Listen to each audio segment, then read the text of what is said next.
Hey everybody, Scott Carson here. I'm on the Tulsa Roadshow. I'm here on South Pittsburg in Tulsa, Oklahoma. This is a beautiful neighborhood near a major golf course, St. Francis Hospital, just down the street from it.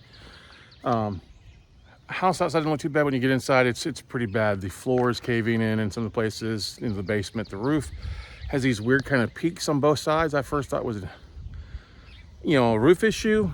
It could be it was designed that way too, but there is a water leak. To give you a bit of an idea, BPO on this is 180,000. The current unpaid balance is 263. The legal payoff is about 292. It's pre-judgment, so they haven't quite gone through the foreclosure process all the way. It's been vacant for over 4 years. It's built in 1955 home, 1,577 square foot, 3-bedroom, 2-bath, 2-car garage. You can see it's attached. And bank is looking for roughly about 160 off the as-is BPO price of 180.